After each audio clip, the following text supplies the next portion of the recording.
Hello, hello. Transformation, premier marché parlé. En fait, je reviens d'un running et j'ai l'intuition que je devrais te parler d'une chose.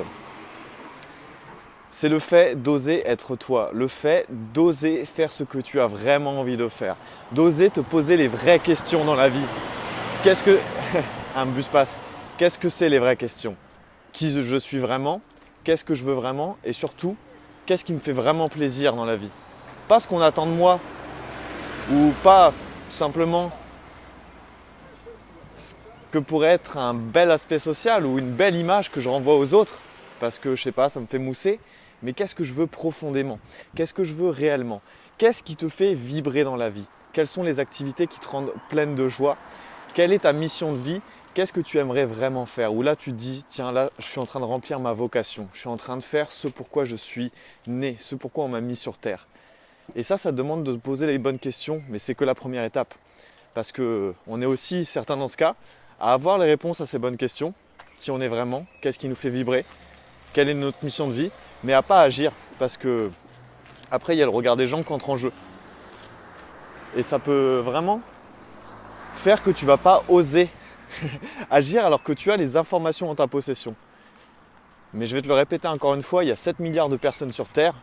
Et il y aura forcément des gens qui ne sont pas d'accord avec toi, des gens qui vont te critiquer, des gens qui vont trouver que ce que tu fais c'est nul, et il y en a d'autres qui vont trouver que c'est bien.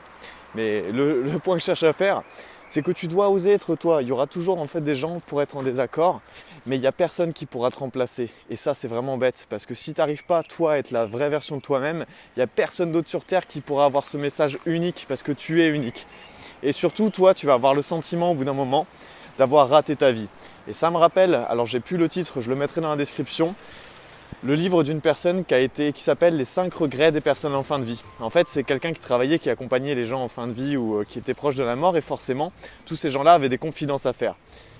Et dans les plus grands regrets, bon, il y en avait 5, mais un des principaux, c'était ne pas avoir osé être, ne pas avoir osé aller au-delà de mes peurs et avoir osé être qui j'étais vraiment, entre autres. Et il y avait aussi les peurs de, voilà, il y avait aussi, je veux dire, celle de pas avoir parlé assez à la famille, aux amis, d'avoir trop travaillé, justement pas lié assez de liens avec sa communauté.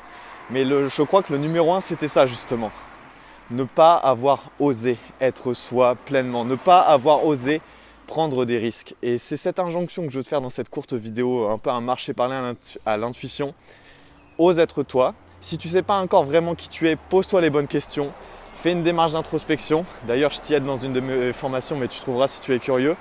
Et surtout, quand tu as l'information, fais des petits pas. On ne te demande pas de passer une montagne, on te demande d'oser être toi et de poser des petites briques concrètes, des petits pas, jour après jour, et d'aller vers qui tu veux vraiment être. Voilà, c'était le message du jour. Et tu retrouveras tous mes autres contenus si tu me cherches en tapant Magicien Moderne sur YouTube, sur Instagram et sur tout le reste des réseaux. On se retrouve dans la prochaine vidéo.